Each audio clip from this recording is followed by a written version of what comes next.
Bien, muchas gracias. Ahora sí damos la bienvenida a todos los hermanos que se están uniendo a nosotros para estudiar la palabra del Señor. Amén, amén. Amén, gloria a Dios. Gloria a Dios. El día de hoy vamos a estudiar el siguiente texto que se encuentra en Segunda de Reyes, en su capítulo 5, de los versículos 1 al 14. Ya hace un par de semanas recordará que vimos algunos de los pasajes de Reyes. Esta parte de Reyes es cuando uno de los profetas es realmente el protagonista en la historia del reino de Israel. ¿Qué profeta es? Eliseo. Muy bien, Eliseo, muy bien. Y justamente vamos a ver este estudio de la palabra, vamos a ver esta misma etapa. Dice el capítulo 5 a partir del versículo 1.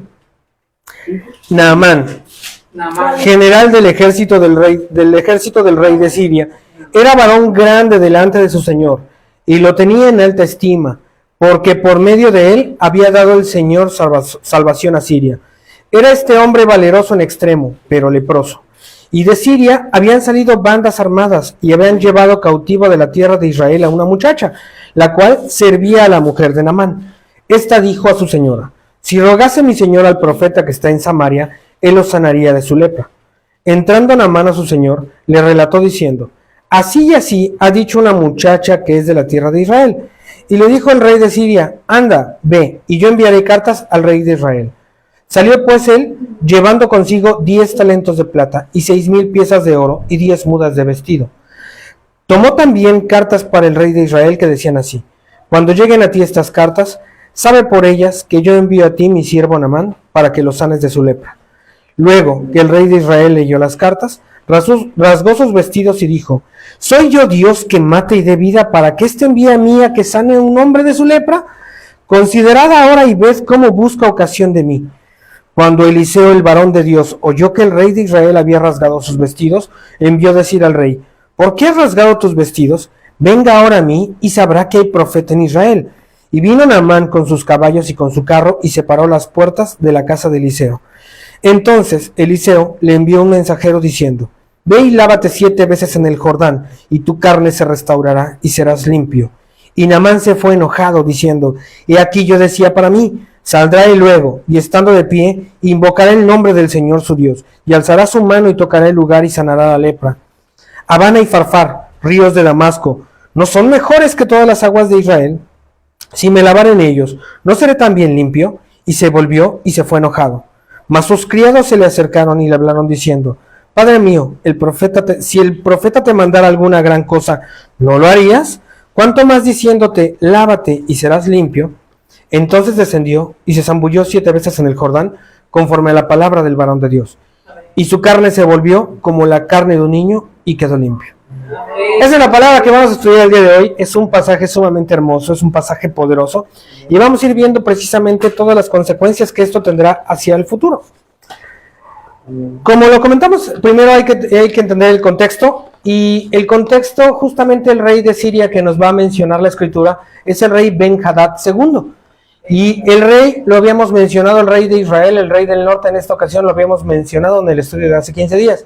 ¿Quién era el rey del norte en esta época?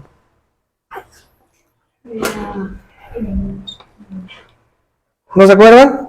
Era el rey Joram. Era el rey Joram. Y habíamos dicho que tenía una relación de amor-odio justamente Eliseo con el rey Joram. De pronto se llevaban bien, de pronto se llevaban mal. Y justamente en esta historia lo vamos a ver reflejado. Entonces, vamos a estudiarlo desde el primer versículo. Nos dice: Naamán, general del ejército del rey de Siria. Naamán no es general como lo podemos entender al día de hoy del ejército. En el ejército mexicano el día de hoy hay varios generales en el cuerpo y en las armadas, en las fuerzas armadas. Naamán es el generalísimo, es el general de generales, es como el secretario de la defensa. Naamán es el segundo al mando después del rey. Y justamente nos dice que era un varón grande delante de su señor. ¿Qué quiere decir esto? Que el rey lo tenía en una estima muy grande. Y justamente lo tenía en una alta estima. Nos declara la palabra que por medio de él, el Señor Dios, el Eterno, Yahvé, había dado salvación a Siria. Imagínense en una época de la historia donde la existencia, donde la supervivencia de toda una cultura, de toda una ciudad, de todo un pueblo, depende del éxito militar. Justamente el éxito de todo esto recaía en los hombros de Naamán. Y el Señor Dios lo había favorecido para que él tuviera éxito. ¿En qué? Precisamente en evitar las conquistas de otro pueblo. En este momento de la historia, Siria gozaba de una paz temporal con Asiria, que fueron continuamente enemigos. En esta historia recordará que continuamente son enemigos Siria, Asiria, el reino del norte y el reino del sur. Pero en este momento Siria está en una época de seguridad. ¿Por qué? Porque precisamente han tenido éxitos militares. Y esto ha sido porque el Señor, el Eterno, ha dado precisamente éxito a Naamán. Y nos declara la palabra que este Naamán era un hombre valeroso en extremo. ¿Cuál es el término que nos utiliza la palabra para ver que era valeroso en extremo? La palabra utiliza dos términos. El primero es Gibor y el segundo es Hajil. Gibor tiene un significado de fuerte, poderoso. Para que se dé un ejemplo, en Isaías 9:6, cuando Isaías nos declara que vendrá un Mesías de parte del Eterno, que será llamado Dios poderoso, es precisamente este término, Gibor, es el Gibor. Entonces, ese es el término primer término, lo que significa el primer término, Gibor. Y el segundo es Hajil. Hajil tiene un sentido sumamente rico, sumamente extenso en el hebreo. No solamente es valiente, sino valeroso, virtuoso. También significa que es rico, que es adinerado, que tiene poder. Todos esos son los significados de Hajil. Y por un lado, entonces vemos que él es poderoso y por el otro vemos que es valiente, valeroso. La palabra y la traducción en este caso nos queda corta y no le hace justicia a realmente las cualidades que tenía Naamán. Naamán era un Gibor Hajil, era un hombre sumamente poderoso y valeroso en batalla, que tenía riquezas. De esta manera vemos que Naamán es un hombre que tiene todo lo que se puede tener de acuerdo al mundo. Tiene fama, fortuna, riquezas, tiene la bendición y tiene la gracia del rey. Seguramente él va pasando en la calle y todos lo reconocen. Gracias a él, este pueblo y esta ciudad, este imperio, sobrevive el día de hoy. Sobrevive, ¿no? Por la capacidad militar de Naamán. ¿Se imagina entonces cómo lo recompensa el rey por ser el encargado de las Fuerzas Armadas? Él tiene absolutamente todo lo que un hombre del mundo puede desear, y todo lo que se pudiera tener en ese entonces, él lo tiene. Tiene carros, tiene vestidos, tiene oro, tiene plata, pero hay una pequeña característica y hay un pequeño detalle con él, que nos dice la palabra que es leproso. ¿Usted sabe lo que significaba la lepra en ese entonces? Indigno. Ser indigno, ser inmundo, sí. Realmente no solamente para el pueblo de Israel, para todas las naciones de ese entonces, la lepra significaba una sentencia de muerte. ¿Por qué? Porque cuando usted tenía una aflicción y una afección de ese calibre de la piel, usted perdía todos los privilegios y todos los derechos de un ciudadano. Perdía sus posiciones, perdía su familia. Usted era expulsado de esa sociedad, de esa casa, y usted ya no podía convivir con las personas en la misma ciudad.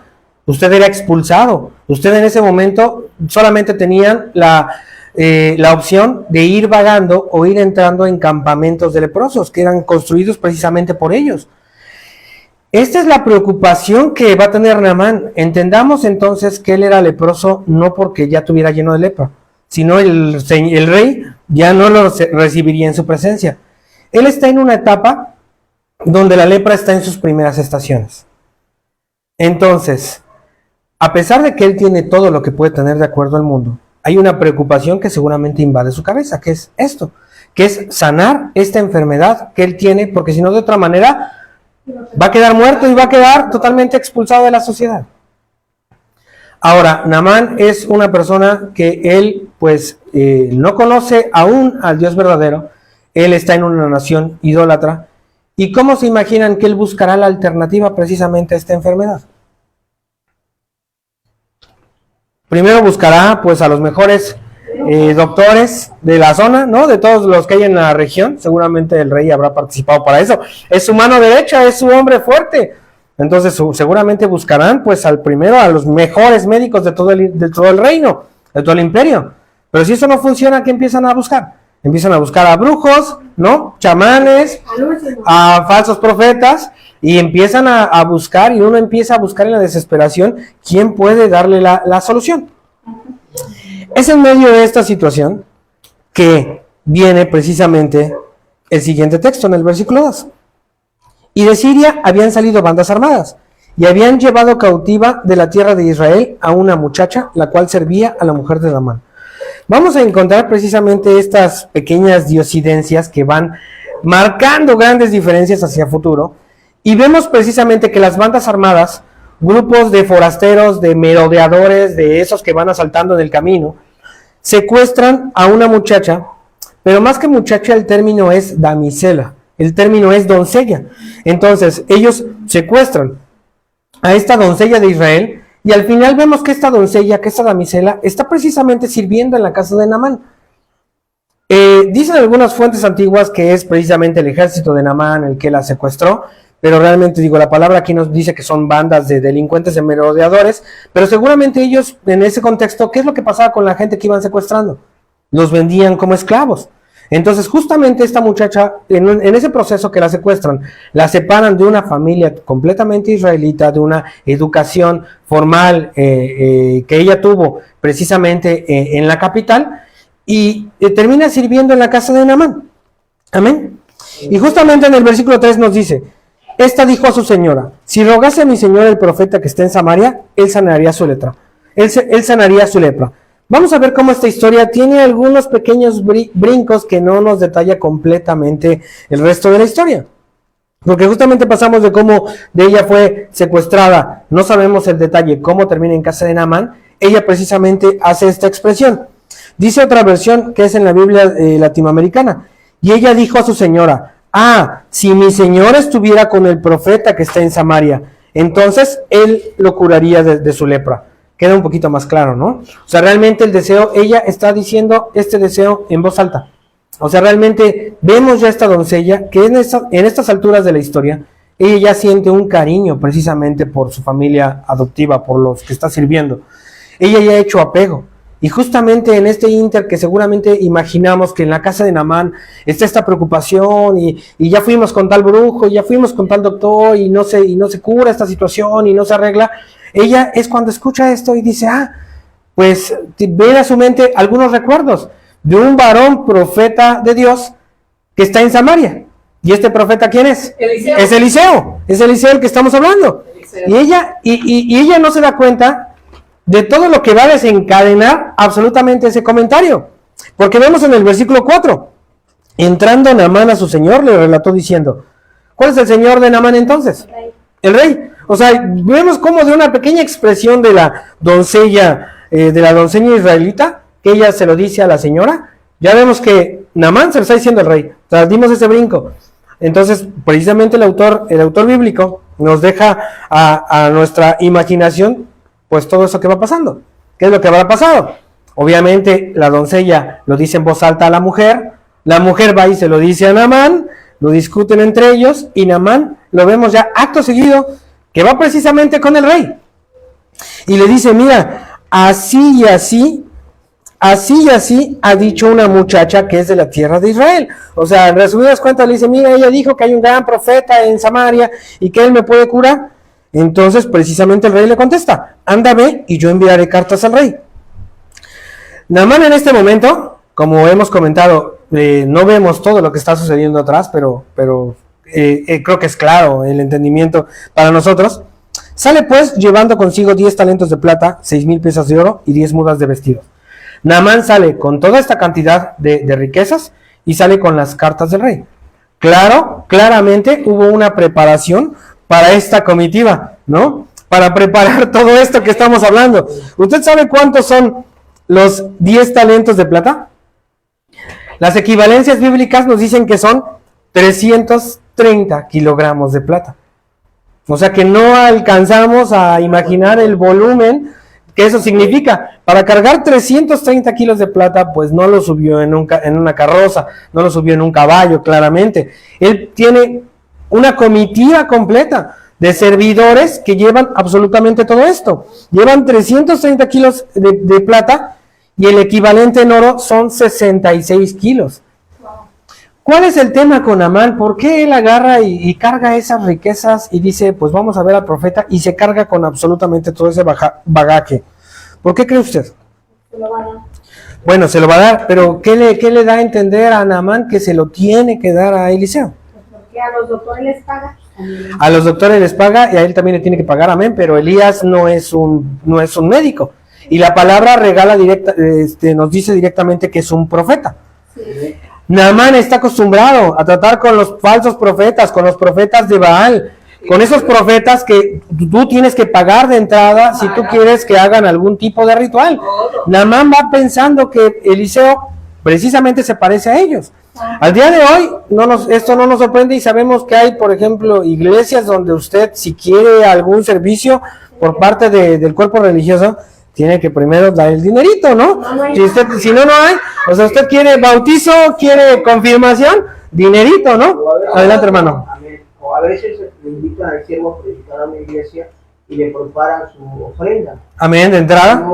Bueno, sabemos que es una honra al Señor y al siervo, pero se le debe explicar al pueblo, ¿no? Porque si no, esa es la idea que el pueblo agarra, que viene a pagar por su milagro, o viene a pagarle al siervo que va a compartir la palabra, y no debe ser. Amén, de acuerdo, pastor. También eso es muy común. Entonces, precisamente en este caso, Naamán lo ve como que, bueno, si él seguramente ha pagado eso y más a muchísimos brujos, a muchísimos doctores, y no ha encontrado él esta cura, él precisamente va con todo este dinero pensando en que, pues bueno, que obviamente si le ha pagado esa cantidad similar a otro brujo y no lo ha curado, ¿cuánto más que este sí? Y aquí vemos que Naamán no solamente va cargado con muchísimas riquezas, no solamente va cargado con vestidos también, que deben ser telas finas, deben ser telas exquisitas, vestidos de la mejor hechura. Él también va cargado con 5 toneladas de fe y con 10 toneladas de esperanza, ¿no? Porque él ya da por un hecho que esto que va a pasar va a resultar. Vamos a partir de... Gloria a Dios. Gloria a Dios. Un aplauso al que vive. Vemos a partir del versículo 6. Dice, también tomó cartas para el rey de Israel que dicen así. Justamente nos declaraba la escritura que el rey le dijo, yo te voy a dar unas cartas precisamente para que te acompañen. Y aquí nos llega precisamente el contenido. Dice el versículo 6. Cuando lleguen a ti estas cartas, sabe por ellas que yo envío a ti a mi siervo Naamán, para que lo sanes de su lepra. Entonces, justamente a partir de este versículo 7, vemos cómo ya Naamán, su comitiva, llegan hasta la presencia del rey. Y dice, luego que el rey de Israel leyó las cartas, rasgó sus vestidos y dijo, ¿soy yo Dios que mate y dé vida, para que éste envíe a mí a que sea un hombre de su lepra? Considerad ahora, y ved cómo busca ocasión contra mí. En este momento, el rey de Israel, el rey del norte, Joram, ¿con quién está platicando? ¿Con quién se está lamentando? Con Elías. Con su corte. Por eso lo que les digo, precisamente esta historia tiene brincos. O sea, él está en lo privado, el rey Joram está en lo privado. Llega Naamán con la comitiva, le entrega las cartas y el rey se voltea con su gente de confianza, con su corte, y les dice, vean, o sea, ¿cómo es posible? Me están tendiendo una trampa, esto es una emboscada, o sea, ¿cómo el rey de Siria me va a decir que yo sane a este hombre de su lepra? Si yo le digo que no puedo, o sea, ¿cómo? O sea, claramente yo no puedo, yo no soy Dios, pero ¿saben qué? Si yo le digo que no puedo, ¿qué va a decir? Por cuanto no lo curaste de la lepra, se viene la guerra. Esa es la preocupación de Joram, él lo ve precisamente como que esto es una emboscada directamente, es una artimaña humana, un pretexto para hacerle la guerra. ¿Y sabe cuál es el problema? Que para Naamán y para el rey de Siria es completamente lógico, es completamente normal que seguramente si hay un varón profeta directamente del Altísimo, pues seguramente el rey lo tiene aquí, así como el rey de Siria tiene a Naamán como su brazo derecho y lo tiene rodeado de lujos y lo tiene así cubierto que nada le pase. Es claro para el rey de Siria que si tiene un varón que le da mensaje directamente de Dios, el rey de Israel lo va a tener hacia su lado. ¿Y cuál es la triste realidad? Que no, No. para nada. En el momento en que llega Naamán, en el momento que recibe las cartas del rey de Siria, él ni por su cabeza pasa que él se está refiriendo al profeta Eliseo, que hay un profeta del varón todopoderoso. Y él es en ese momento donde él se lamenta y dice precisamente esto es una trampa, amén. Vemos a partir de versículo 8, dice, cuando Eliseo el varón de Dios oyó que el rey de Israel había rasgado sus vestidos, envió decir al rey, ¿por qué has rasgado tus vestidos? Venga ahora a mí y sabrá que hay profeta en Israel. Amén, amén, aleluya. Dele gloria al Señor. Hay profeta y hay palabra fuerte. Amén, amén. Y sobre todo hay la presencia de un Dios verdadero. Y las noticias malas generalmente son las primeras que corren, ¿no? Y aquí sabemos, cuando llega Eliseo, le llega la palabra, ha corrido el chisme, como solemos decir, ha corrido la lamentación por todo el reino del norte, que precisamente el rey está muy afligido porque ha recibido unas cartas muy tramposas, ¿no? Que seguramente es una trampa. Y es justamente cuando dice Eliseo, bueno, que venga ahora a mí. Que venga ahora a Eliseo, ¿quién? Naamán. Naamán, el que entregó las cartas, dice Eliseo, bueno, está bien, yo sé lo que quiere, yo sé lo que está pidiendo Naamán. Y que venga entonces, quiere ser curado de la lepra, que venga y sabrá que hay poder del Altísimo justamente en el reino del norte. Amén, gloria a Dios. A partir del versículo 9, vemos a Naamán y toda su comitiva. Y dice, y vino Naamán con sus caballos y con su carro, y se paró a las puertas de la casa de Eliseo. Imagínense el contingente. Naamán, él no iba directamente montado en un carro, claramente. En ese entonces, la gente de estatus, de poder, los que podían pagarlo, tenían carros a manera de los de Israel, ¿no? Y él viene con toda su gente y se paran delante de las puertas de casa de Eliseo. Eliseo en ese entonces tenía una pequeña casa en Samaria, en la capital. Y es cuando vemos en el versículo 9 que llega. Justamente cuando llega el versículo 10 y cuando llega todo este contingente, Eliseo es el que ha mandado a hablar a Naamán. Él es el que le dijo, a ver, rey, ve y dile a Naamán que venga y se pare en mi presencia, amén. Y justamente, ¿qué es lo que hace Eliseo cuando llega Naamán? Le manda un mensajero y le dice, ve y lávate 7 veces en el Jordán y tu carne se restaurará y serás limpio. Híjole, qué fuerte debe ser esto, porque Él pensaba que iba a ser recibido. él pensaba que iba a ser recibido, sí, pero pues es claro, ¿no? Es claro que si te está diciendo el profeta, imagínense Naamán, él está esperando, le entrega las cartas al rey de Israel, él está esperando, pues él se queda ahí como que a ver cuándo me dan audiencia, ¿no? Y justamente viene el mensaje, que venga a mí, que venga a mi presencia, y Eliseo lo manda a dar personalmente, que venga a mi presencia y sabrá que hay profeta del verdadero Dios. Entonces, pues claro, o sea, te están mandando a hablar, o sea, lo que mínimo esperas es entrevistarte. Amén. ¿Y qué es lo que pasa? Que Eliseo no le da la cara. No le da la cara directamente, pero sí le deja claros las series de instrucciones. Versículo 11. Y Naamán se fue enojado diciendo, he aquí que yo decía para mí, saldrá él luego y estando en pie, invocará el nombre de Yahvé su Dios, y alzará su mano y tocará el lugar y sanará la lepra. ¿Cuál es la molestia directamente de Naamán? De que no lo Que no lo haya recibido uno, puede ser principalmente, pero ¿cuál es la siguiente parte?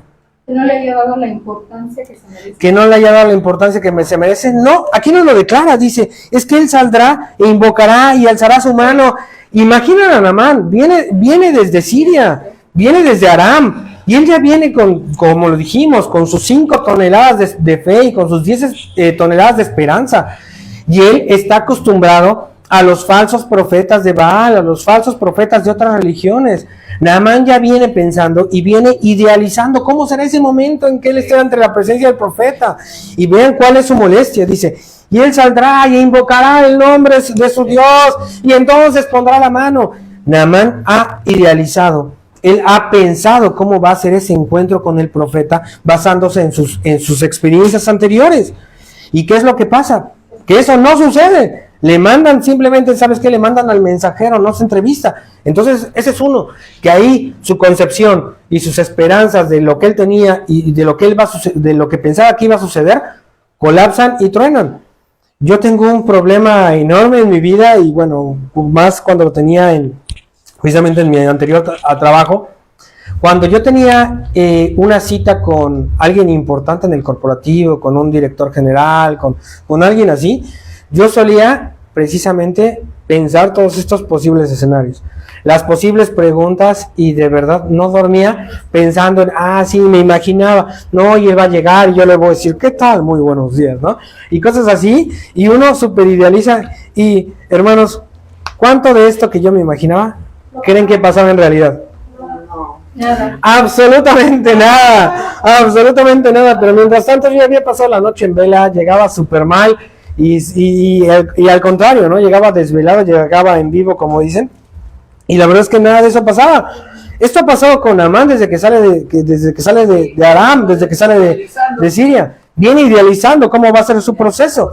Y segunda parte, le dicen, lávate en el río Jordán. Y él pregunta, versículo 12, Abana y Farfar, ríos de Damasco, ¿no son mejores que todas las aguas de Israel? Tenemos que entender, o sea, realmente ahí, si usted va a la tradición hebrea, dice, bueno, es que la recomendación de Eliseo fue por las propiedades y la hermosura del río Jordán.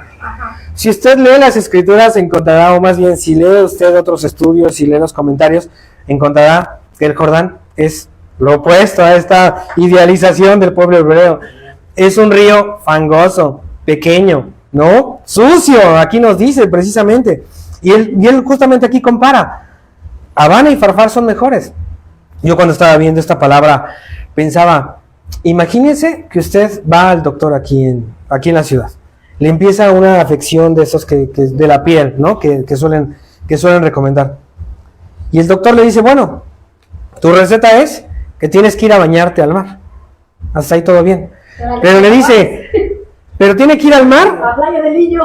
Al Playa del Niño no, deje eso. O sea, con todo respeto a los hermanos de Guerrero. Pero tiene que ir a bañarse a Acapulco, ¿no? Porque tiene que ser algo lejos. ¿Usted qué va a decir? Perdón, con todo respeto a los hermanos de Acapulco. Si aquí tenemos el Mar Caribe, si Cancún tenemos mejores playas, o sea, me manda Acapulco, es justamente esa manera de pensar de Naamán. Dice, ¿cómo es posible? O sea, me manda un río feo, fangoso, sucio, pues que allá no hay mejores ríos, y se va completamente enojado, decepcionado, tronado, porque nada de lo que él ha pensado se está cumpliendo. Y de verdad es que pues entendemos precisamente el enojo que puede tener Naamán en este momento. Ahora, él en este momento claramente tiene un menosprecio por el remedio, y es algo que claramente nosotros también tendríamos si estuviéramos en su lugar. Pero gloria a Dios que pasa lo siguiente, y pasa otra vez una de estas escenas. Capítulo 5, versículo 13. Mas sus criados se le acercaron y le hablaron diciendo, Padre mío, si el profeta te mandara alguna gran cosa, ¿no lo harías? ¿Cuánto más diciéndote, lávate y serás limpio? Vemos esta expresión, Padre mío. Padre mío es una expresión directamente de suma confianza, de suma gratitud, de sumo agradecimiento. Vemos cómo estos siervos de Naamán, a pesar de que él es el segundo hombre más poderoso de Siria, le tienen ese cariño y ese afecto para decirle, oye, a final de cuentas, si te lo está recomendando el profeta, si lo has creído, si sabemos que él verdaderamente hace prodigios por parte del Eterno, ¿no lo harías? Gloria a Dios que precisamente en la ira de Naamán, en su duda, en su confusión, tiene siervos, tiene compañeros que lo estiman. Y nuevamente vemos cómo precisamente la gente que lo estima, la gente de lo alrededor, lo va a llevar al cumplimiento. Si Naamán en este momento estuviera solo, si sus siervos no le tuvieran la confianza, no le tuvieran el afecto, ¿qué pasaría? No lo aconseja, No lo hace nada. Si Naamán fuera conocido como un hombre dado a la ira, ¿qué es lo que haces? Ni te atreves a decirle, ¿no? Sabemos que en las antiguas escrituras había gente, y había gente de guerra, que no soportaban una mala palabra porque si no era pena de muerte. Tú no podías estar en la presencia de un rey si él no te había dado permiso. ¿Por qué? Porque era pena de muerte. Entonces imagínense, un hombre como Naamán, que es el segundo del imperio, pues lo mismo. O sea, realmente si fuera un hombre dado con todo el poder, que tiene el poder de en ese momento agarra y dice, mátenlo, lo matan, pues realmente no te atreverías a decirlo. Pero ha construido Naamán precisamente vínculos de confianza y vínculos afectuosos con la gente que trabaja con él. Versículo 14 dice, y él entonces descendió y se zambulló 7 veces en el Jordán, conforme a la palabra del varón de Dios. Y su carne se volvió como la carne de un niño y quedó limpio. Y aquí vemos, gloria a Dios, vemos cómo el Señor Dios Todopoderoso obra de acuerdo a su palabra. Obra de acuerdo a su palabra. A partir de este momento, de los versículos 15 a 19, ¿qué es lo que vamos a encontrar? Vamos a encontrar que Naamán regresa a la presencia de Eliseo. Y Eliseo en este momento sí lo recibe. Algunas fuentes precisamente hebreas dicen, bueno, es que la primera vez no lo recibió porque era impuro y porque precisamente esa impureza de Naamán iba a ser impuro Eliseo. Y es por eso que cuando él regresa, sí lo recibe, ¿no? Ahorita vamos a analizar un poquito más, vamos a analizar esta situación paso por paso. Pero justamente vemos cómo ese Naamán, ese hombre agradecido, regresa con Eliseo y lo empieza a convencer. Y le empieza a decir, mira, todo esto que traje es para ti para que tú lo utilices. Quedamos que eran ¿cuántos kilos de plata? 330 kilos. 66 kilos de oro y 10 pares de 10 mudas de prendas. ¿Y qué es lo que pasa en este momento? ¿Eliseo lo recibe? No. Él declina. Nada. Y él declina absolutamente y dice, no lo he de recibir. Vivo yo que el Señor Dios Todopoderoso en cuya presencia estoy, que no lo voy a recibir. Y por más que Naamán dice, oye, pero mira, entonces está bien, te dejo esto, te dejo la plata, te dejo el oro. Eliseo se niega rotundamente a aceptarlo. ¿Y qué es lo que va a pasar? Que uno de los discípulos, o más bien el discípulo, el siervo de Eliseo, Giesi, movido por la avaricia, movido por la codicia, él empieza a desear para sí eso. Y empieza a decir, bueno, pero es que ¿cómo es posible que mi señor Eliseo haya dejado ir? O sea, es muchísimo dinero. Y él entra en la codicia en su corazón. Giesi, ¿qué es lo que pasa? Vaya, alcanza la comitiva de Naamán una vez que ya han adelantado y le dice, oye, es que vengo yo por parte del profeta. Y es que mira, ha recibido unas visitas inesperadas y bueno, dale un talento de plata. Naamán le dice, no, ¿sabes qué? Te doy 2. Y Giesi hace como que no los quiere recibir y le terminan dando 2 talentos de plata y mudas de ropa. Pero es tanto el peso de un talento de plata que tienen que mandarle ayudantes para que vaya y lo dejan y lo esconden en la casa de Giesi. ¿Qué es lo que pasa en este momento? Eliseo sí lo sabe. Es lo mejor de toda esta situación, hermano, que sí lo sabe.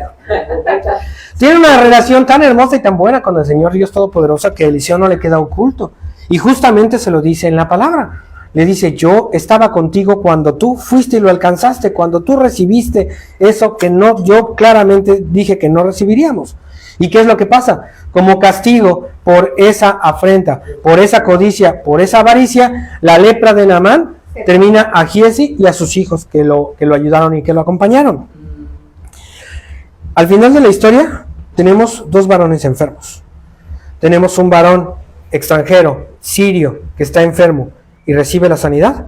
Y tenemos al siervo religioso judío que estaba sano y termina recibiendo el castigo. Ahora, cuando usted estudia esta palabra, este pasaje, y busca ahí los comentarios hermenéuticos, es muy común encontrar la pregunta: ¿cuál es la enfermedad de Naamán? ¿Cuál es la causa de la enfermedad de Naamán? Sabemos que Giesi, que era el religioso, por su avaricia y por su codicia, recibió la enfermedad. ¿Y de Naamán? La tradición hebrea nos dice que hay 2 motivos. La primera, porque era un hombre soberbio y era un hombre altivo. Y la segunda es porque precisamente por la cautividad de la doncella, de la damisela judía. Pero vamos a ver vamos a ver la primera parte. Para ella tampoco creo que haya sido un castigo, pues. Hermano, la encontramos a esta muchacha, esta doncella judía que no sabemos su nombre. La vemos que precisamente ya ha crecido en afecto a su familia adoptiva. Vamos otra vez, vamos a ver la evidencia bíblica para ver qué es lo que nos dice, porque precisamente lo que nos dice, fácil así, viendo así sin entrar en profundidad el texto, decimos, pues es que Naamán era un hombre poderoso, era un hombre rico, por lo tanto era orgulloso y por eso le vino el castigo. Pero vamos a ver precisamente la evidencia bíblica. Encontramos que es un varón, que es un Gibor Hagil, es un varón sumamente poderoso.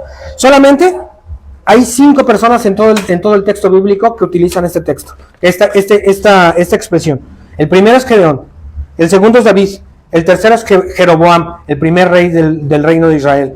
El cuarto es Eliada, que fue oficial del ejército de Israel, y el quinto es Naamán. Naamán es el único de todos los personajes de la Biblia que no es judío, que es gentil.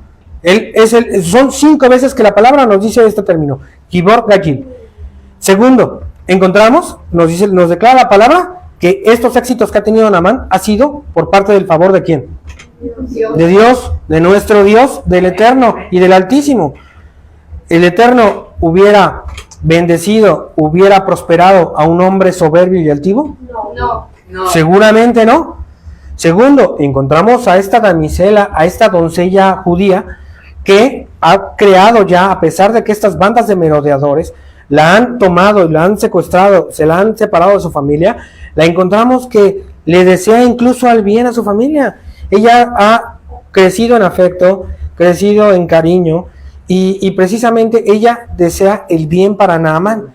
Si realmente Naamán fuera un hombre soberbio, déspota, altivo, violento, ¿qué diría uno precisamente si uno es esclavo de una persona así? Diría, por favor, Dios, mátalo, ¿no? O sea, es más, Dios llévatelo, ¿no? Pero realmente al contrario, ella de su corazón le nace, y es este deseo de que Naamán sane, que va a echar a andar toda esta maquinaria que hemos visto después. Y justamente después, al final, cuando él está rechazando el seguimiento, las indicaciones de Eliseo, vemos nuevamente a sus siervos, cómo sus siervos se preocupan por él, cómo se expresan con él, Padre mío, cómo precisamente están preocupados porque él, pues ellos ven que lo mejor para su jefe, para Naamán, es que siga las instrucciones, y se atreven a dar ese paso a decirle, oye, inténtalo, vamos, hazlo. Si ellos no tuvieran la confianza, el afecto, no lo dirían. Si ellos tuvieran igual, fueran tratados de esa misma manera, con dureza, con desprecio por parte de su jefe, por parte de Naamán, no desearían el bien de él. No lo hacen. Entonces, ¿qué tenemos? Realmente tenemos que no hay justificación, por lo menos, para decir que la enfermedad de Naamán vino a través de algún tipo de enfermedad, algún tipo de maldición precisamente que les causará por parte de la soberbia, por parte del orgullo. Vamos a Juan, en su capítulo 9, de los versículos 1 al 7. Evangelio según Juan, capítulo 9, versículos 1 al 7, por favor. Cuando lo tenga listo, diga amén para que me ayude a leerlo.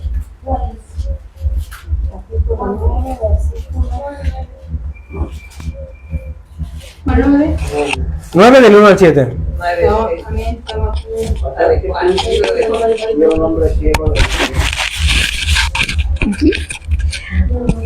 Al pasar Jesús vio a un hombre ciego de nacimiento y le preguntaron a sus discípulos diciendo, Rabí, ¿quién pecó o sus padres para que haya nacido ciego? Respondió Jesús, no es que pecó ni sus padres, sino para que las obras de Dios se manifiesten en él. Me es necesario hacer las obras del que me envió. Entre tanto que el día dura, la noche viene, cuando nadie puede trabajar. Entre tanto que estoy en el mundo, luz soy del mundo. Dicho esto, escupió en la tierra e hizo lodo con la saliva y untó con el lodo los ojos del ciego. Y le dijo, ve a lavarte en el estanque de Siloé. que traducido es enviado. Fue entonces y se lavó y regresó viendo. Amén. Amén, amén. Gloria a Dios. Amén.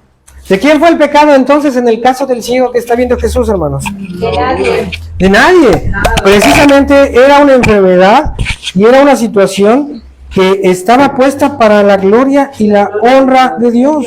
¿Y sabe cuál es el problema, hermanos?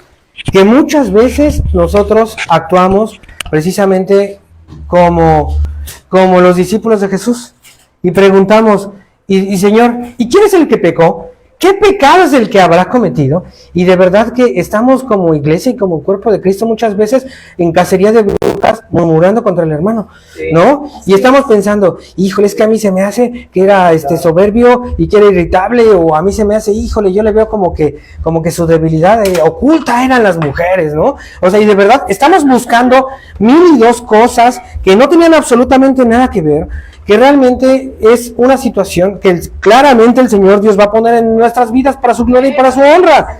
Pero ¿sabe cuál es el tema? Que precisamente seguimos pensando de esa manera, y como se lo reitero, el día de usted busca usted en internet precisamente este pasaje de Naamán, y la pregunta que acompaña es, ¿por qué estaba enfermo Naamán? Realmente lo importante de todo este pasaje no es eso, no es saber los motivos, si realmente sí fue la soberbia o no. De verdad que usted cuando va a la tradición hebrea, hay textos y kilómetros hablando de esto, que si era la soberbia, que si era la doncella, que si Naamán a partir de ese momento él declara y dice a partir de esta experiencia que él conoce, él dice, ¿sabes qué? Yo he conocido que no hay Dios más que el de Israel, que no hay Dios poderoso, que todos los demás son falsos dioses. Gloria a Dios. Ese era el trasfondo de la historia de Naamán, que el nombre del Señor se exaltara y se glorificara. Pero mientras tanto, usted encuentra y busca precisamente los antiguos textos y los manuscritos y los estudios de los de la circuncisión, y te dicen, bueno, pero es que Naamán no tuvo una conversión completa. Él solamente acepta, él es como un incircunciso parcial, no es parte, o sea, de verdad, ¿estás preocupado si se hace la circuncisión o no? El nombre de Dios está exaltado y es levantado más allá de fuera de todo, de las naciones, más allá de Israel. Y nosotros hacemos muchas veces exactamente lo mismo. Estamos preocupados por cuestiones de la carne, por cuestiones y por nosotros querer entender misterios que no son para nosotros. Hermanos, de verdad, gloria a Dios que el hermano Pablo no vivía en nuestros tiempos. Gloria a Dios, porque sabemos que él tenía un aguijón de la carne. Y sabemos que ese aguijón de la carne era una enfermedad. Y a él le conflictuaba tanto. Él tenía la fe en el Señor Jesucristo, amén. Amén. Yo espero que estemos todos de acuerdo con eso. Amén. Él creía en el Dios Todopoderoso y Pablo obraba milagros con poder y autoridad. Y sin embargo, a pesar de eso, Pablo estaba enfermo. Imagínense a Pablo en este día yendo a la iglesia. ¿Qué murmurarían las iglesias? Oye, ¿qué pecado estará cometiendo Pablo? Que mira, que el Señor no le quita su pecado. A mí se me hace que está en pecado de la carne. O sea, sí, claro. Y de verdad, pero gloria a Dios que el Señor se lo revela. Y no nos revela específicamente cuál es la enfermedad que tenía Pablo. ¿Y sabe por qué? Porque precisamente esa palabra está escrita para absolutamente todos los que tengamos un aguijón en la carne, aplica esa misma palabra. De otra manera, si la escritura nos declarara, sufría de fuertes dolores de cabeza, diríamos, bueno, es que a ti no aplica, hermano, porque no todo de la cabeza, y a Pablo sí. Pero gloria a Dios que por eso es que no nos declara la palabra, cuál era esa aflicción, cuál es esa enfermedad que tenía Pablo. Nosotros tenemos que voltear y tenemos que construir iglesias que sean refugio para el necesitado, que sean precisamente lugares para ayudarnos y soportarnos entre todas nuestras aflicciones. No un lugar donde nosotros juzguemos a los demás, donde nosotros nos sentamos en el trono moral y nosotros tratamos de jugar el papel de juez, de tratar de determinar cuál es ese pecado oculto que el Señor nos está revelando. Amén. Amén, amén. Gloria a Dios por esta palabra. Amén. Tenemos que dejar de enfocarnos en el por qué está llegando esta enfermedad, y tenemos que empezar a enfocarnos en el qué y en el para qué. Precisamente en el qué es para que se exalte y para que se glorifique el nombre de Dios, el nombre de Jesús. Sabemos que todas estas enfermedades, aflicciones y problemas son una oportunidad del creyente para acercarnos más a Dios y para dar un testimonio poderoso de su palabra. Hermanos, no hay oración más hermosa que la que surge en medio de estas circunstancias, en medio de la enfermedad, en medio de la dificultad. Amén. Denle gloria al Señor, por favor.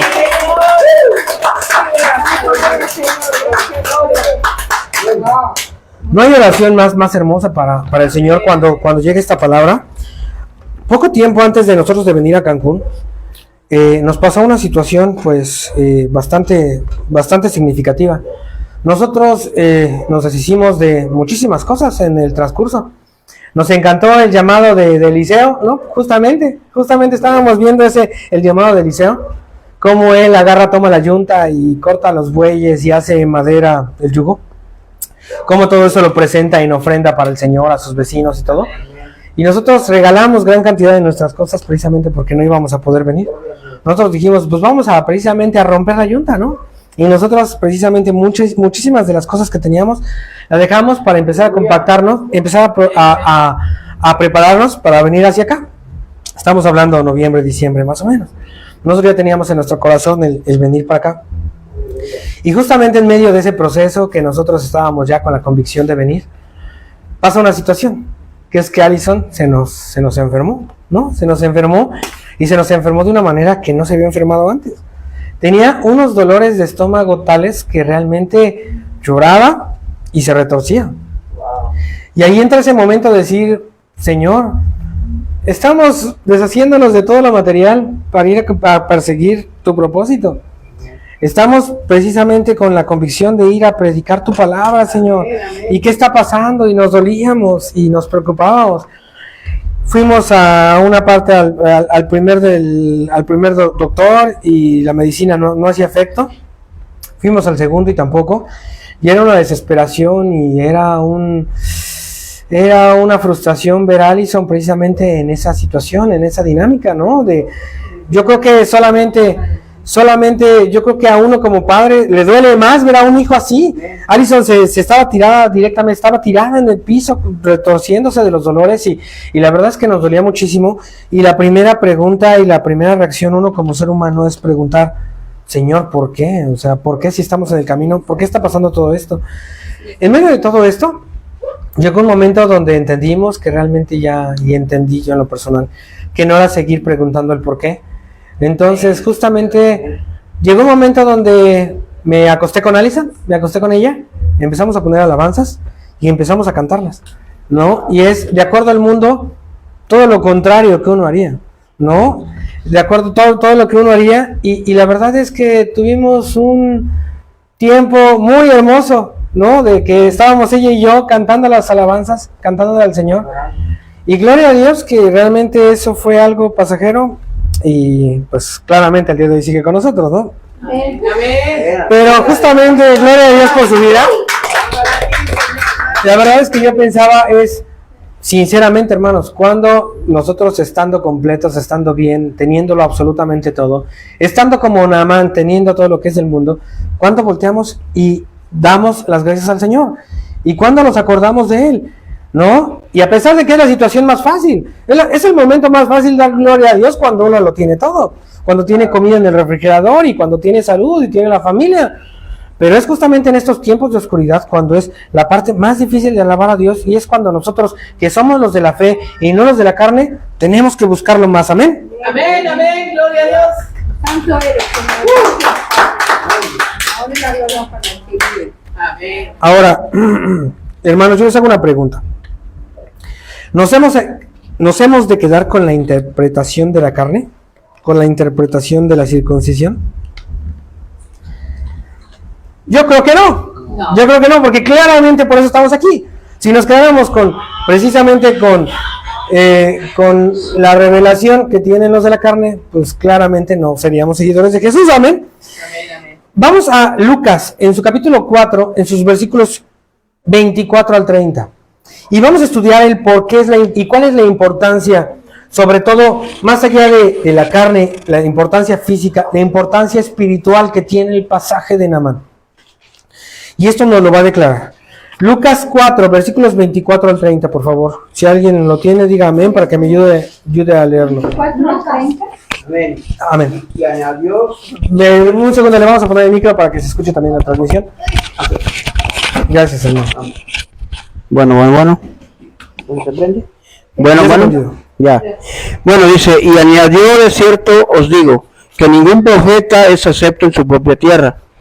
Y en verdad os digo que muchas viudas había en Israel y en los días de Elías, cuando el cielo fue cerrado por 3 años y 6 meses, y hubo una gran hambre en toda la tierra. Pero a ninguno de ellas fue enviado Elías, sino a una mujer viuda de Serepta en Sidón. Y muchos leprosos habían en Israel, y en tiempo del profeta Eliseo, pero ninguno de ellos fue limpiado, sino Naamán el sirio. Al oír estas cosas, todos en la sinagoga se llenaron de ira, y levantándose le echaron fuera de la ciudad, y le llevaron hasta la cumbre del monte, sobre el cual estaba edificada la ciudad de ellos, para despeñarle. Mas él pasó por en medio de ellos y se fue. Amén, gloria a Dios. Amén, gloria a Gracias, Dios. Paz. Justamente en este momento, ¿qué está ocurriendo? Jesús está comenzando su ministerio. Él, después de estar en el desierto, ser tentado, cuando Él regresa y comienza con poder, Él comienza a hacer milagros. ¿En donde? En Capernaum, es Galilea. Esta Galilea es justamente lo que fue en su momento el reino del norte. En este momento, todo lo que es Israel, los que han regresado de la cautividad, los descendientes, ellos ven a los de la parte norte de Israel como gentiles, como mestizos. Es gente que nos declara la palabra, que creían en Dios, pero seguían con falsas tradiciones. Creían en el Altísimo, pero no se circuncidaban. Para ellos eran como unos creyentes imperfectos. Y es justamente cuando Jesucristo comienza su ministerio, que va a la sinagoga, y justamente Él les declara que ha llegado el momento que se cumpla la antigua profecía, que se cumpla la promesa original que hizo el Dios Todopoderoso a Abraham. ¿Cuál era la promesa que hizo Dios a Abraham, que hizo el Eterno? En ti y en tu descendencia serán benditas todas las familias de la tierra. Y esta la gente de Israel lo entendió como exclusividad, que ellos serían el pueblo de Dios únicamente. Ellos no podían concebir que la bendición llegara a gente fuera del pueblo de Dios. Por eso es que en este momento, cuando Jesús declara que ha llegado su ministerio, Él declara: he llegado a traer absolutamente a todas las naciones el mensaje. He llegado para reconciliar a los que no eran de la familia, a la familia de Dios. Y ese es el mensaje que llega a Jesucristo. Pero a los judíos de ese entonces y a los de ahora les conflictúa tanto el mensaje, que precisamente cuando Jesús ocupa estas dos piezas de la escritura, que es la viuda y que es Naamán el leproso, ¿cuál es la reacción de los de la sinagoga? Lo quieren apedrear, o sea, lo quieren apedrear directamente, se lo llevan, lo quieren despeñar. O sea, realmente les conflictúa y les pesa tanto absolutamente esta situación, que es lo que pasa. Nosotros el día de hoy damos gracias, y como lo decíamos al inicio del servicio, nosotros estamos el día de hoy celebrando uno de los días más felices de la humanidad, amén. Amén, amén. Y no porque el día que estamos conmemorando la resurrección de Jesús no se puede comparar al Año Nuevo, no se compara con, no sé, lo que quiera, el natalicio de Benito Juárez.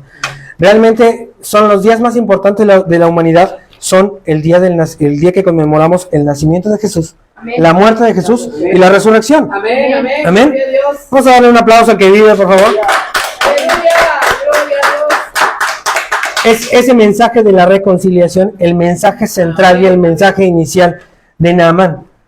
No nos importa saber si realmente cuál es la causa del pecado.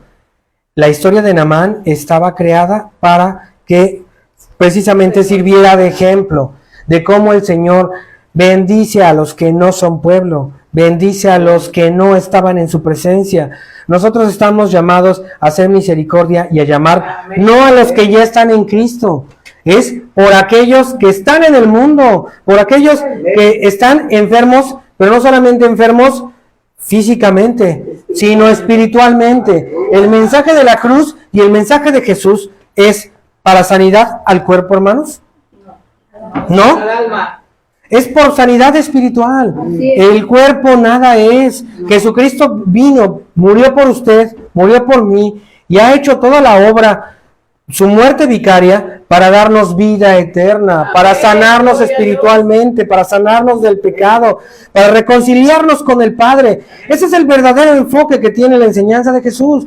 Nosotros, hermanos, no tenemos que quedarnos en la parte y en la enseñanza de Naamán solamente con la parte de la sanidad física, sino precisamente tenemos que entender que lo que importa, de acuerdo al reino de Dios, es la sanidad espiritual. Amén. El espiritual del alma. Ahora, ¿recuerda usted el pasaje que leímos?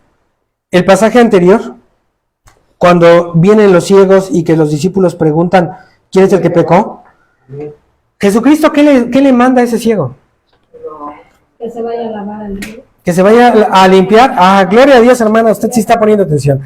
Que se vaya a lavar al estanque de Siloé. ¿Usted recuerda algún otro pasaje donde Jesucristo necesite que vayan y se limpien en lugares específicos, como estamos viendo en este momento con Eliseo? ¿Por qué usted cree que lo manda a este ciego al estanque de Siloé? Para que los judíos, bueno, los otros se enteren. ¿Para que los demás se enteren? Sí, parte, pero realmente pasa con Eliseo. Lo que quiere el Señor de nosotros es obediencia. Es obediencia. Como le dijo a los 10 leprosos.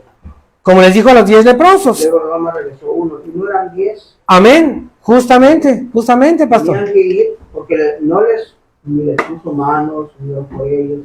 Solo le dijo, vayan y muéstrense a ellos. Amén. Y en lo que iban, perdón. Sanaron. Y en lo que iban sanaron. Amén. Es justamente lo que estamos viendo con Naamán. Pero hay un misterio. Ese uno se dio cuenta que estaba sanando en el camino. Fue el único que se dio cuenta que al ir caminando iba sanando. Amén. Ese es un misterio. Ese es algo bueno. Gloria a Dios. Y es justamente, es justamente en este pasaje de Naamán que vemos esa actitud. Naamán, después de haber sanado, pudo haberse ido él directamente a su pueblo. Él ya estaba sanado, pero él precisamente tiene ese deseo de regresar. ¿Por qué Eliseo? ¿Por qué Eliseo y por qué el Señor Dios Todopoderoso actúa de estas dos formas similares? ¿Por qué Jesús los manda a lavarse a Siloé? ¿Por qué Eliseo los manda al Jordán? Porque lo que el Señor exige es obediencia. Es obediencia. Nosotros lo que tenemos que hacer es obedecer la voluntad de Dios en la forma en que Él lo pide. ¿Cómo actúa Eliseo? No es coincidencia. Eliseo no se presenta a Naamán para que no contaminarse y no ser impuro, porque Eliseo bien le pudo haber gritado desde 10 metros de distancia, sin afectar absolutamente nada. Naamán era un hombre que venía de la idolatría, que venía de falsos dioses. La idea y el objetivo de Eliseo era demostrar que el Señor Dios Todopoderoso puede obrar solo. ¿Qué es lo que hubiera pasado si Eliseo se presenta directamente con Naamán? Naamán hubiera pensado que el poderoso, el que hace milagros, es Eliseo. Y realmente el interés y lo importante es precisamente reconocer que Dios es el que obra y Dios es el que actúa. Amén. Gloria al Señor, por favor. Santo eres, Señor.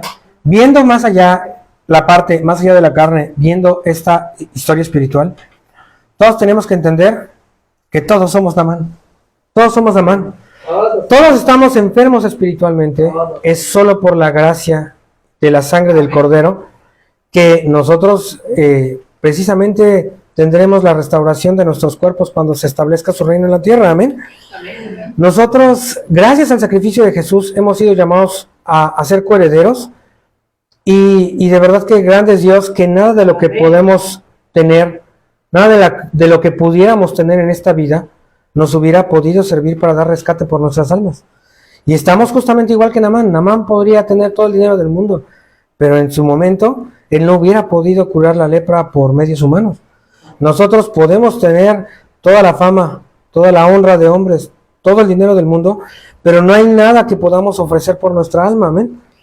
Y es justamente esa manera en que como Dios se presenta con su misericordia y su gracia gratuita, el que nos recuerda que solamente Él es Dios, solamente Él es digno de la gloria y la honra. Amén, gloria a Dios. Y damos gracias el día de hoy por la muerte y la resurrección de nuestro Señor Jesucristo, amén. Bueno, damos gracias al Señor, hermano, pónganse de pie. Vamos a terminar con este servicio y con esta palabra de parte de